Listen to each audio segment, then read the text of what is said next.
Hello friends, মিঠুর পাকশালায় আপনাদের সবাইকে স্বাগত। আজ আমি এঁচোড় ও ছোলা দিয়ে ভীষণই টেস্টি একটা সম্পূর্ণ নিরামিষ রেসিপি আপনাদের সাথে শেয়ার করছি। এই রেসিপিটা খেতে দুর্দান্ত টেস্টি হয় এবং পেঁয়াজ রসুন ছাড়াই ভীষণ টেস্টি মতো এটা রেডি হবে। তো চলুন আজকে রেসিপিটা দেখে নেওয়া যাক। তো এখানে আমি 500 গ্রাম পরিমাণে এঁচোড় নিয়েছি, ওই সাথে প্রায় 1/4 কাপ পরিমাণে ছোলার ডাল নিয়েছি। ছোলার ডালটাকে 1 ঘন্টা আগে ভিজিয়ে রেখেছিলাম, ডালটা এখন খুব ভালো মতো ভিজে গেছে। এদিকে এঁচোড়টাকে কেটে পরিষ্কার করে একটু লবণ জলে ধুয়ে নিয়েছিলাম। এরপর এটাকে এখানে 2 চামচ সরষের তেল দিয়ে একটু ভেজে নেব। তো সরষের তেলের মধ্যে এঁচোড়টা দিয়ে দিয়েছি, এরপর একটু হলুদ ও একটু স্বাদ মতো লবণ দিয়ে এটাকে খুব ভালো করে একটু ভেজে নেব।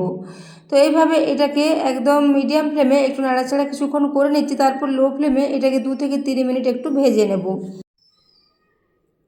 তো এইভাবে এটা এখন কিছুক্ষণের জন্য রেখে দিলাম। এইভাবে মাঝে একবার নাড়াচাড়া করে দেবো, ততক্ষণে আমি কিছু মশলার প্রিপারেশান করে নিচ্ছি। তো সেই জন্য এখানে দেখুন 2টো ছোটো সাইজের টমেটো এইভাবে 4 টুকরো করে কেটে নিয়েছি, 2টো কাঁচা লঙ্কা নিয়েছি, ওই সাথে 2 টুকরো আদা নিয়ে নিচ্ছি।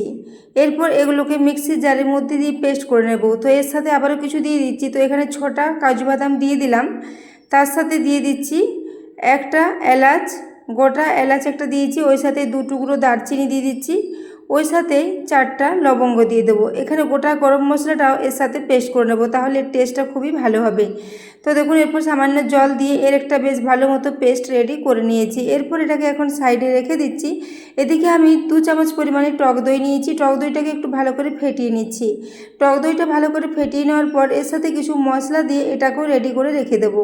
মশলাটা এভাবে আগে রেডি করে নিলে রেসিপিটা তৈরি করতে সময় লাগবে না, খুবই চটজলদি এটা রেডি হয়ে যাবে। তো বন্ধুরা, এঁচোড় তো আপনারা অনেকভাবে রেডি করেছেন, এইভাবে একবার এঁচোড়ের রেসিপিটা আপনারা অবশ্যই বাড়িতে ট্রাই করবেন, ভীষণই ভালো লাগে খেতে নিরামিষের দিনে। তো এরপর দেখুন এর সাথে 1/2 টিস্পুন পরিমাণে জিরে গুঁড়ো, 1/2 টিস্পুন পরিমাণে ধনে গুঁড়ো, ওই সাথে 1/4 টিস্পুন পরিমাণে একটু হলুদের গুঁড়ো দিয়েছি। এরপর মশলাগুলো দিয়ে খুব ভালো করে এই টক দইয়ের সাথে মিশিয়ে নিচ্ছি।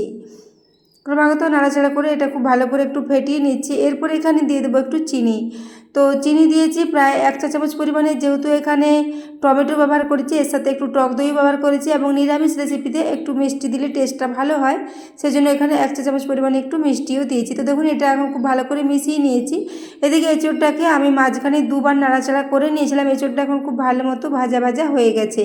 এরপর এটাকেও গ্যাস থেকে নামিয়ে নিচ্ছি। এদিকে আমি এরপর কিছুটা রান্না প্রেসারে করে নেব।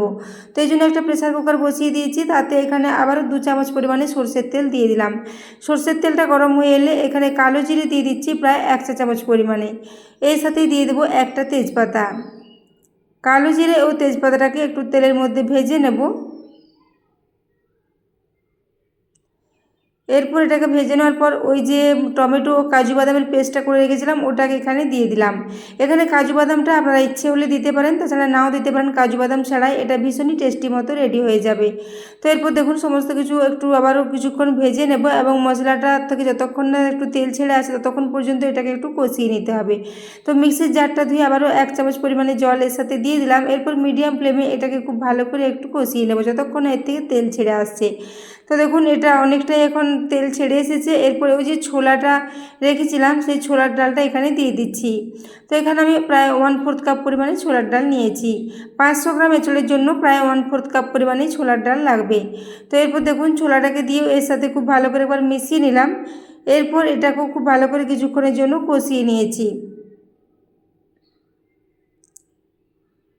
তো দেখতে পাচ্ছেন মশলাটা অনেকটাই ঘন হয়ে এসেছে, এটা অনেকটাই তেল ছেড়ে এসেছে। এইভাবে এটাকে নাড়াচাড়া করে নেওয়ার পর ওই যে টক দইয়ের পেস্টটা করে রেখেছি মশলা দিয়ে ওটাকেও এখানে দিয়ে দেব। মশলাটা খুব ভালো করে কষিয়ে নিতে হবে, তাহলে তার টেস্টটা ভীষণই ভালো হবে। তো এইভাবে ক্রমাগত নাড়াচাড়া করে কষিয়ে নিয়েছিলাম।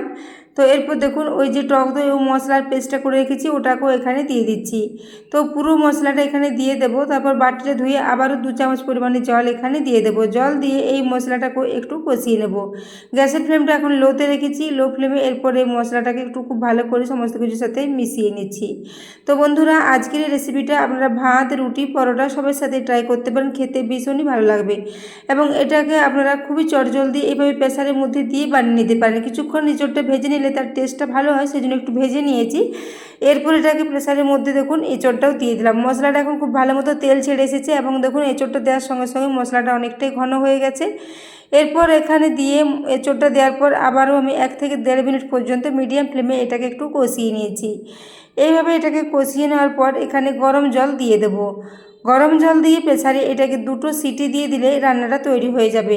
তো বন্ধুরা, নিরামিষের দিনে এইরকম ধরনের রেসিপি থাকলে আর কিছুই লাগবে না, ভীষণ টেস্টি মতো এটা রেডি হয়েছিল।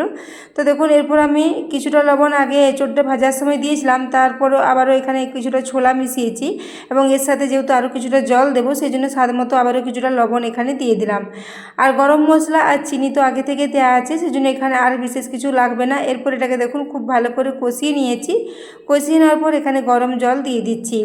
তো প্রায় 1 কাপ মতো জল দেব, একদম খুব বেশি জল দেওয়া যাবে না, কিন্তু এটা যাতে রুটির সাথেও খাওয়া যায় সেরকমের একটু গ্রেভি রাখতে হবে, সেই পরিমাণ মতো এখানে জল দিতে হবে।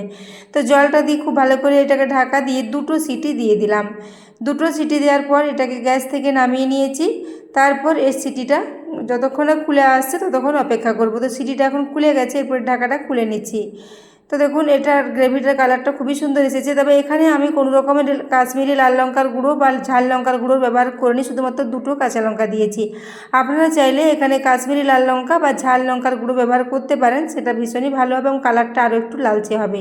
তো দেখুন এখানে এঁচোড় ও ছোলা দুটোই খুব ভালো মতোই সেদ্ধ হয়ে গেছে। তো দেখতে পাচ্ছেন এঁচোড়টা খুব চটজলদি সেদ্ধ হয়ে গেছে।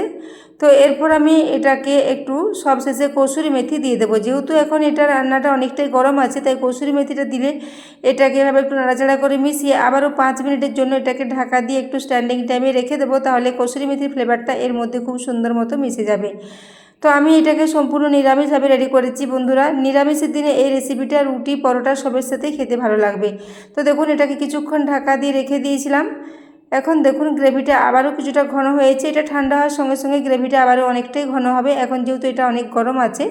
তো দেখতে পাচ্ছেন এটা ভীষণ টেস্টি মতো রেডি হয়ে গেছে। এরপর এটাকে আমি একটা প্লেটের মধ্যে সাজিয়ে নিচ্ছি। তো বন্ধুরা, আজকের রেসিপিটা যদি ভালো লেগে থাকে তাহলে অবশ্যই বন্ধুদের সাথে একটু শেয়ার করে দেবেন এবং রেসিপি ভালো লাগলে চ্যানেলটি সাবস্ক্রাইব করে আমার পাশে থাকবেন। তো দেখুন এখানে তেজপাতাটা তুলে নিলাম, তারপর এটাকে এভাবে একটু সার্ভ করে দিচ্ছি। তো আমি এটাকে আজকে রুটির সাথে সার্ভ করেছিলাম। তো আপনারা এটাকে ভাত রুটি পরোটা সবের সাথে সার্ভ করতে পারেন, খেতে দুর্দান্ত লাগবে। তো বন্ধুরা, রেসিপিটা কেমন লেগেছে কমেন্টে জানাতে ভুলবেন না এবং রেসিপি ভালো লাগলে অবশ্যই একটা লাইক করে দেবেন। তো দেখুন এরপর আমি এটাকে একটু সার্ভ করে দিচ্ছি। 2টো রুটি নিয়েছি, এর সাথে কিছুটা এঁচোড়ের সবজি নিয়ে এটাকে একটু সার্ভ করে দিচ্ছি। নিরামিষের দিনে এটা এইভাবে তৈরি করলে ভীষণ কম সময়ের মধ্যে এটা রেডি হয়ে যাবে, খুব বেশি সময় লাগবে না এবং ভীষণ টেস্টি মতো রেডি হবে। তো বন্ধুরা, আজকের রেসিপিটা এতক্ষণ পর্যন্ত দেখার জন্য আপনাদের অশেষ ধন্যবাদ। আবারও চলে আসবো নিত্য নতুন রেসিপি নিয়ে। তো দেখুন এরপর এটাকে আমি রুটির সাথে সার্ভ করে দিলাম। এঁচোড়টা খুব ভালো মতোই সেদ্ধ হয়েছে এবং ছোলাটাও খুব ভালো মতোই সেদ্ধ হয়ে গেছে। তো বন্ধুরা, আবারও চলে আসবো নিত্য নতুন রেসিপি নিয়ে। দেখা হচ্ছে পরের রেসিপিতে, ততক্ষণ জন্য সবাই সুস্থ থাকবেন, ভালো থাকবেন। চলে আসবো আবারও অন্য রেসিপি নিয়ে।